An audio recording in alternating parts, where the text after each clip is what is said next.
कौन होते हैं सभासद, क्या होते हैं उनके कार्य और अधिकार, कैसे चुने जाते हैं सभासद, आज हम बात करेंगे इन सब की आज के इस वीडियो में। देखिए, जिस गली जिस मोहल्ले में हम रहते हैं, हमें वहां पर कई समस्याओं का सामना करना पड़ता है, जो ऐसे अपने क्षेत्र में स्वास्थ्य, सफाई, जल, सड़क आदि की।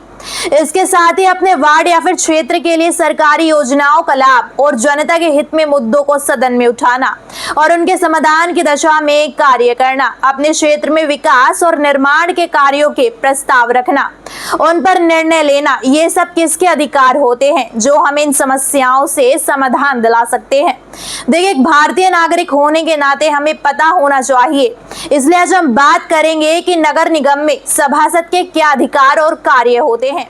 नमस्कार, मैं स्नेहा शर्मा और आप लगातार देख रहे हैं खोजी न्यूज। देखिए, इससे पहले वीडियो में हमने आपको बताया था कि विधायक कौन होते हैं, उनके क्या कार्य होते हैं, उनके क्या अधिकार होते हैं और वह कैसे चुने जाते हैं। उस वीडियो में हमें आपका काफी अच्छा रिस्पांस मिला था और उस वीडियो में आपके सुझाव के चलते ही आज हम आपको सभासद के बारे में बताने जा रहे हैं। साथ ही आज हम बात करेंगे नगर पालिका चेयरमैन के कार्य और अधिकारों की। चलिए शुरुआत करते हैं आज के हमारे इस वीडियो की।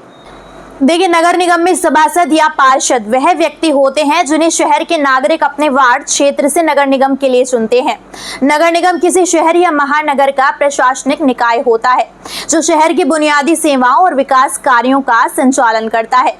सभासदों का चुनाव आमतौर पर नगर निगम चुनावों के माध्यम से होता है और वे अपने वार्ड की जनता का प्रतिनिधित्व करते हैं। देखिए, सभासद वह चुने हुए प्रतिनिधि होते हैं जिन्हें शहर या नगर के विभिन्न वार्डों से जनता द्वारा चुना जाता है। एक शहर को कई वार्डों में विभाजित किया जाता है और हर वार्ड से एक सभासद का चुनाव होता है। इनका कार्य अपने वार्ड की समस्याओं को नगर निगम में उठाना, जनता की भलाई के लिए योजना बनाना और उन पर अमल करवाना होता है। देखिए, नगर निगम में जितने वार्ड होते हैं उतने ही सभासद होते हैं।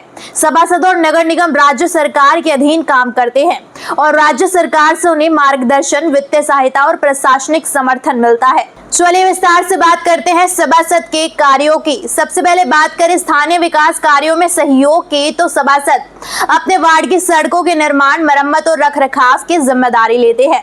वो यह सुनिश्चित करते हैं कि सड़कें अच्छी स्थिति में हो और यातायात सुचारू रूप से चले। अपने वार्ड के पार्कों और सार्वजनिक स्थलों का विकास और रखरखाव करना भी उनके कार्यों में शामिल होता है।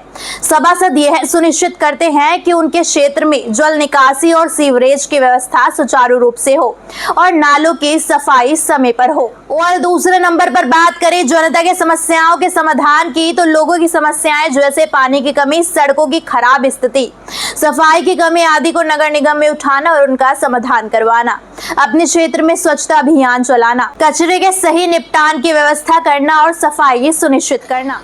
बात करें नगर निगम की बैठकों में भागीदारी की, तो नगर निगम के मासिक या नियमित बैठकों में भाग लेना जो है शहर के विकास से जुड़े महत्वपूर्ण मुद्दों पर चर्चा होती है।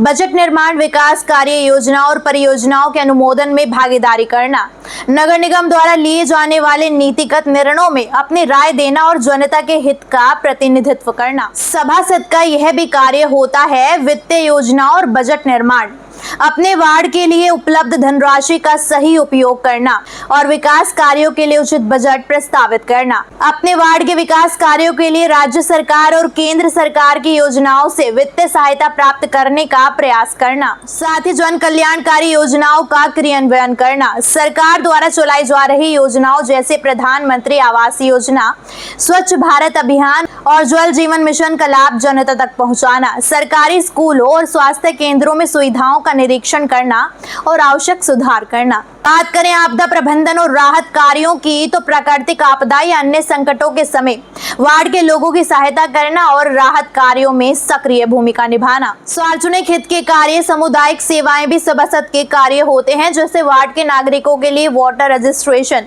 जन्म प्रमाण पत्र, मृत्यु प्रमाण पत्र जैसी सेवाओं में मदद करना और पर्यावरण संरक्षण के प्रति जागरूकता फैलाना। आखिर में बात करें विकास कार्यों की निगरानी की, तो विकास योजनाओं के क्रियान्वयन की निगरानी करना और यह सुनिश्चित करना कि कार्य समय पर और गुणवत्ता के साथ हो, सभासद का कार्य होता है। बात करें कैसे चुने जाते हैं सभासद, तो सभासद या पार्षद को स्थानीय चुनावों के माध्यम से चुना जाता है। इन चुनावों में नगर निगम या फिर नगर पालिका के अंतर्गत आने वाले प्रत्येक वार्ड का प्रतिनिधि चुना जाता है। नगर निगम या नगर पालिका को छोटे छोटे वार्डों में विभाजित किया जाता है। प्रत्येक वार्ड में एक सभासद चुना जाता है। वार्ड का निर्धारण क्षेत्र की जनसंख्या और प्रशासनिक कारणों के आधार पर किया जाता है। चलिए अब चुनाव की प्रक्रिया जान लेते हैं। निर्वाचन आयोग द्वारा चुनाव की तिथि निर्धारित की जाती है। प्रत्येक वार्ड से योग्य उम्मीदवार चुनाव में हिस्सा लेते हैं। उम्मीदवार किसी राजनीतिक पार्टी से हो सकता है या निर्दलीय के रूप में भी खड़े हो सकते हैं। नामांकन की प्रक्रिया के तहत इच्छुक उम्मीदवार अपने नामांकन पत्र भरते हैं और निर्वाचन अधिकारी के पास जमा करते हैं। मतदान में वार्ड के पंजीकृत मतदाता भाग लेते हैं। मतदान सामान्यतः ईवीएम इलेक्ट्रॉनिक वोटिंग मशीन के माध्यम से होते हैं। मतदान अपने वार्ड के प्रतिनिधि के रूप में एक उम्मीदवार को चुनते हैं। मतदान के बाद मतगणना की जाती है। जिस उम्मीदवार को सबसे अधिक वोट मिलते हैं वह उस वार्ड का सभासद चुना जाता है। चुने गए सभासद का कार्यकाल 5 वर्ष का होता है, लेकिन यह राज्य के नियमों पर निर्भर करता है। ये अपने वार्ड का प्रतिनिधित्व करते हैं और अपने अधिकार और जिम्मेदारियों के तहत क्षेत्र का विकास सुनिश्चित करते हैं। इस प्रकार सभासद सीधे जनता द्वारा चुनाव के माध्यम से चुने जाते हैं और स्थानीय शासन में महत्वपूर्ण भूमिका निभाते हैं। बात करें नगर पालिका चेयरमैन की कि कौन होते हैं नगर पालिका चेयरमैन, तो नगर पालिका चेयरमैन नगर पालिका का प्रमुख होता है, जो किसी शहर या कस्बे के स्थानीय शासन व्यवस्था की जिम्मेदारी संभालता है। वह नगर पालिका परिषद का अध्यक्ष होता है और उसके नेतृत्व में शहर के विकास, बुनियादी सेवाओं, जल पूर्ति, सफाई, स्वास्थ्य, सड़क निर्माण, स्वास्थ्य सेवाएं आदि से जुड़े कार्यों को सुचारू रूप से संचालित करने का कार्य किया जाता है। नगर पालिका चेयरमैन का चुनाव आमतौर पर जनता द्वारा सीधे किया जाता है या फिर नगर पालिका के पार्षदों द्वारा चुना जाता है। यह राज्य के कानूनों पर निर्भर करता है। चेयरमैन की मुख्य जिम्मेदारी होती है कि वह अपने क्षेत्र के विकास और नागरिक सुविधाओं का ध्यान रखे। बात करें नगर पालिका अध्यक्ष के अधिकारों की, तो नगर पालिका चेयरमैन, जिसे नगर पालिका अध्यक्ष भी कहा जाता है, के अधिकार और कर्तव्यों का निर्धारण राज्य के नगर पालिका अधिनियमों और स्थानीय प्रशासन के प्रावधानों के अनुसार होता है। चेयरमैन के पास प्रशासनिक, वित्तीय और कानूनी अधिकार होते हैं जो नगर पालिका के सुचारू संचालन और विकास कार्य को सुनिश्चित करने में सहायक होते हैं। सबसे पहले बात करें प्रशासनिक अधिकारों की, तो नगर पालिका के प्रशासन का नेतृत्व और निगरानी करना नगर पालिका अध्यक्ष का अधिकार होता है। साथ ही नगर पालिका की बैठकों की अध्यक्षता और उनके निर्णयों को लागू कराना, नगर पालिका के विभिन्न विभागों और समितियों के कार्यों की निगरानी करना, नगर पालिका के कर्मचारियों की नियुक्ति, स्थानांतरण और उनके कार्यों का निरीक्षण भी नगर पालिका अध्यक्ष के अधिकार होते हैं। बात करें वित्तीय अधिकारों की, तो नगर पालिका के अध्यक्ष का अधिकार नगर पालिका का वार्षिक बजट तैयार करना, वित्तीय संसाधनों का उचित उपयोग सुनिश्चित करना, नगर पालिका के राजस्व में वृद्धि के लिए टैक्स और शुल्क लगाना और उनका प्रबंधन करना, नगर पालिका के विकास कार्यों के लिए धन आवंटन का प्रबंधन। विकास कार्यों के अधिकारों की बात करें तो नगर क्षेत्र में सार्वजनिक सेवाओं जैसे सड़क, पानी, बिजली, स्वास्थ्य और शिक्षा की देखरेख करना, स्वच्छता, साफ सफाई और पर्यावरण के सुधार के लिए योजना बनाना और उन्हें लागू कराना, नगर पालिका के तहत आने वाले क्षेत्र में विकास परियोजनाओं की योजनाओं और क्रियान्वयन।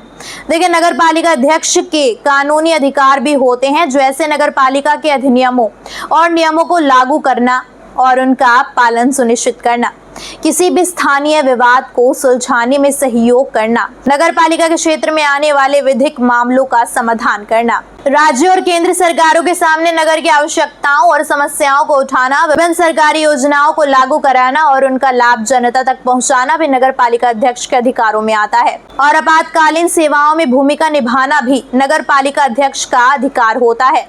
और आपको यह जानकारी कैसी लगी हमें कमेंट सेक्शन में कमेंट करके बताइएगा जरूर, और साथ ही आप हमें हमारी अगली वीडियो के लिए सुझाव भी जरूर दीजिएगा। आप किस टॉपिक पर अगली वीडियो चाहते हैं हमें कमेंट सेक्शन में कमेंट करके बताएं, ताकि हम कोशिश कर सकें कि आपको आपके पूछे गए विषय पर बेहतर से बेहतरीन जानकारी लाकर दें। धन्यवाद।